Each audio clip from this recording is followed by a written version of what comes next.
des lotos, il y avait des événements qui font la vie de nos communes rurales qui étaient organisés ces 2 derniers week-ends.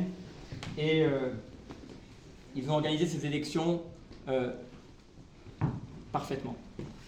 La deuxième chose que je voulais vous dire, c'est que ce soir, je prends ces résultats avec beaucoup d'humilité, beaucoup d'émotion.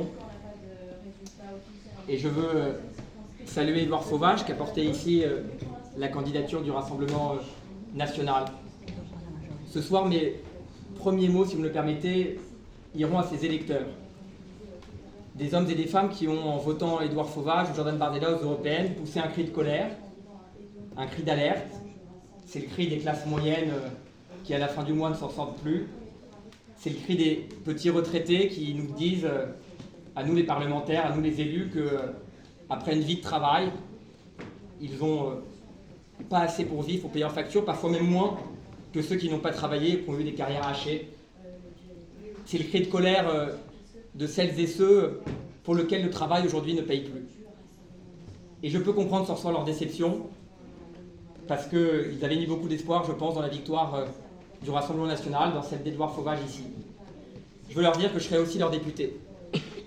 Que ce cri de colère, on ne peut pas faire semblant de ne pas l'entendre. Qu'on ne peut pas fermer les yeux. Vous le savez, pendant les 2 dernières années, j'ai tâché de parcourir cette circonscription, de passer mes dimanches, mes soirées parmi les gens, parmi les habitants de notre circonscription, et ce cri de colère, je l'ai entendu. On a une immense responsabilité. Et j'ai sans doute une responsabilité encore plus grande. Parce que, compte tenu de mon score ce soir, il y a des électeurs qui ont mis un bulletin Jordan Bardella aux européennes et qui ont voté pour moi aujourd'hui. Et beaucoup. Il y a des habitants qui ont mis un bulletin de la gauche aux européennes et qui ont voté pour moi beaucoup. Puisqu'a priori, je doublerai le nombre de voix par rapport à la dernière élection. Ça me donne une responsabilité importante. Ces habitants-là, ils ne sont pas plus importants que vous, qui m'aviez soutenu la dernière fois, mais ils me font une confiance particulière. Ils ont considéré que peut-être ma proximité, peut-être ma présence sur le terrain, peut-être ma liberté à l'Assemblée nationale, en arrivant parfois à porter des combats au-delà des étiquettes politiques, ma capacité de dire non parfois au gouvernement, comme j'ai pu le faire sur les retraites, comme je l'ai fait sur les déserts médicaux, comme je l'ai fait sur les écoles rurales. Ils ont considéré que je pouvais peut-être demain à l'Assemblée nationale les défendre et être aussi leur député. Je veux leur dire, à ces électeurs du Rassemblement national, à ces électeurs de gauche, que je continuerai à être libre, que je continuerai à voter selon ma conscience, selon ce que je considère juste pour les Français et utile pour notre territoire. Alors je sais qu'on aime enfermer les gens dans des étiquettes politiques, certains m'ont accusé de la cacher. Je n'ai jamais caché mon étiquette politique, mais j'ai considéré qu'on pouvait aussi la dépasser. Qu'une étiquette politique, elle ne résumait pas tous les engagements. Qu'une étiquette politique, elle ne résumait pas tous les combats qu'un député peut porter à l'Assemblée nationale. Et je continuerai à porter ces combats pour la ruralité, à faire entendre la voix des communes rurales à l'Assemblée nationale. Parce que le score important du Rassemblement national, même si son score moins important prouve qu'il y a eu sans doute un sursaut et un front républicain, c'est aussi le cri de colère des ruraux. C'est aussi le cri de colère de ceux qui sont loin de tout, de ceux qui se sentent abandonnés, déclassés, parfois déconsidérés. Et je vous le dis ce soir, il faut l'entendre avec humilité. Ce soir, ce qui s'est produit dans notre pays, c'est un bouleversement de notre vie politique et une surprise. Une surprise parce qu'il y a eu un vrai front républicain.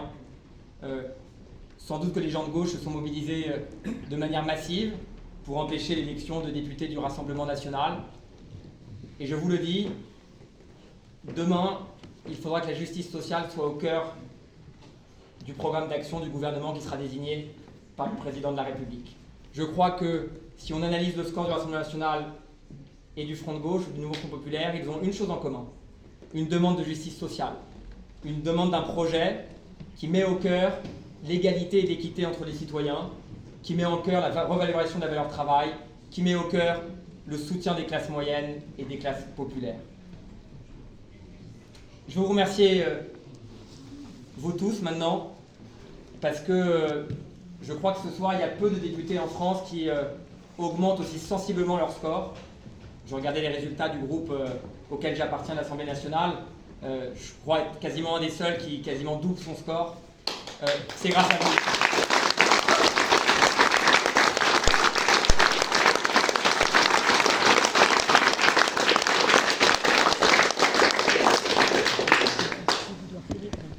grâce à vous, parce que du pays de Falaise, cher Claude, je voudrais qu'on applaudisse Claude, l'ancien député de cette assemblée.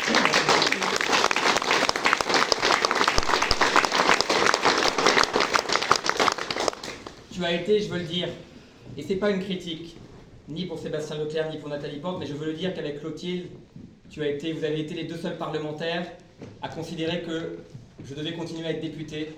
Tu t'es mobilisé dans tout le pays de Falaise, tu as mobilisé un nombre très important de maires du pays de Falaise, et je voudrais vous saluer ce soir parce que je fais un score important dans ce territoire auquel je suis si profondément attaché, avec plus de 70% à Falaise, et je vous le dois, et je te le dois, cher Claude.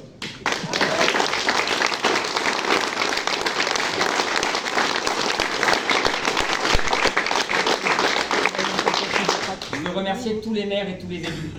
Et je vous le dis, il y a des maires qui sont Rassemblement National dans les circonscriptions, il y a des maires qui sont de gauche, qui ont exprimé ces votes-là aux européennes et qui ont décidé de me soutenir.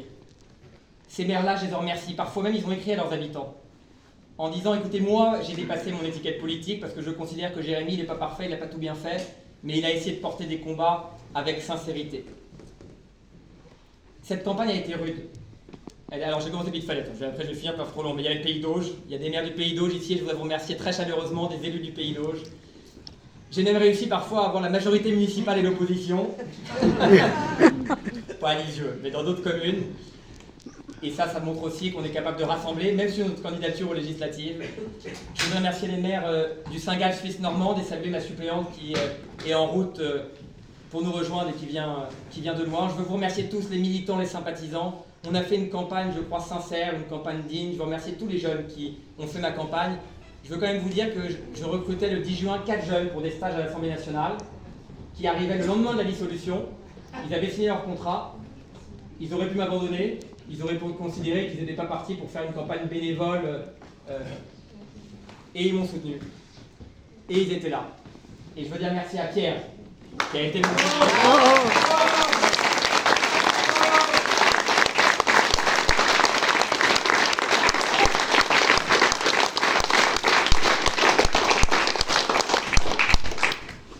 Je veux remercier, il est où il y a Théo, je vais faire dans l'ordre que je les vois. Théo, le jeune engagé de Saint-Clair.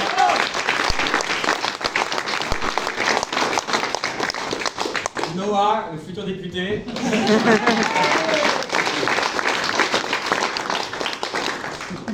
Alice et Anaïs, les deux, la garde rapprochée.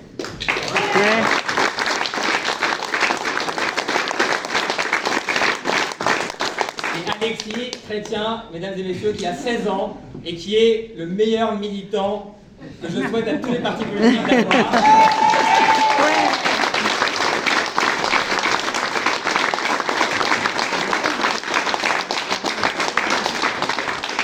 Et si ma femme, directrice de campagne, est quelque part par là,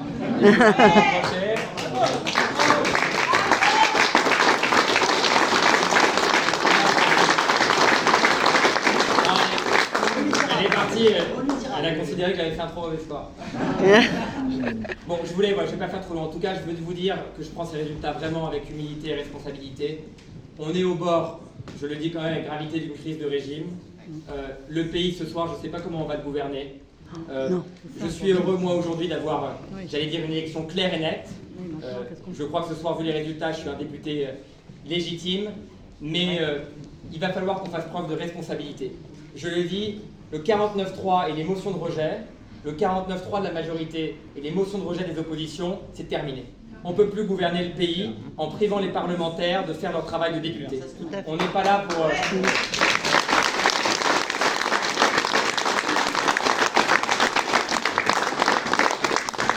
On n'est pas là pour aller de 49-3 en motion de rejet. On est là pour faire notre travail de parlementaire, on est là pour déposer des amendements, on est là pour faire avancer le pays.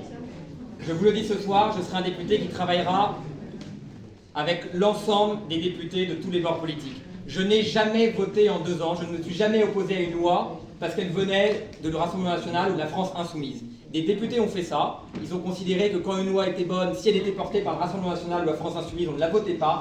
Je ne ferai jamais ça. Si une loi fait avancer le pays, je la voterai.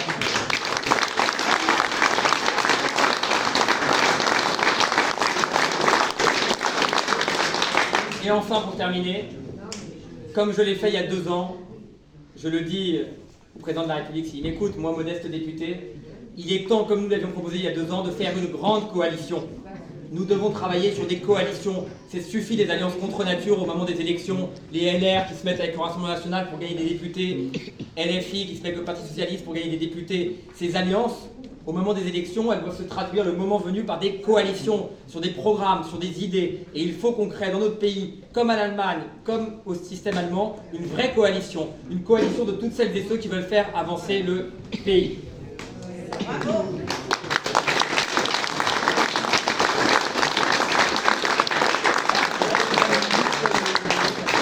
La dernière phrase, elle sera pour les habitants de ce territoire. Et j'en termine, c'est promis. Elle sera pour les habitants de nos 131 communes rurales. Ces habitants, ils me connaissent. Je les connais.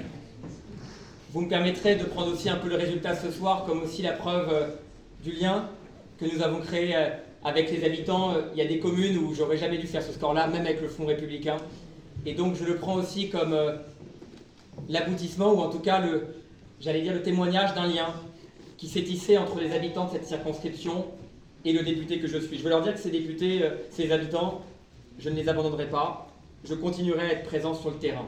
Nous avons ici, et ça sera ma phrase de conclusion, une immense responsabilité. Il y a des gens dans cette élection qui, sans le dire, ont souhaité faire gagner le Rassemblement national.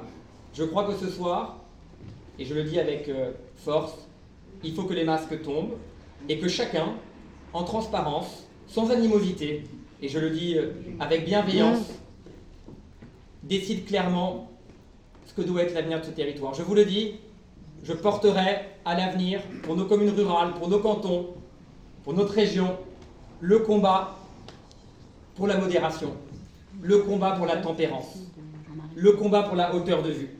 Je n'abandonnerai pas ce territoire et j'en appelle à une mobilisation générale. Il va falloir que l'alternance républicaine arrive dans notre circonscription. Je vous remercie de votre mobilisation.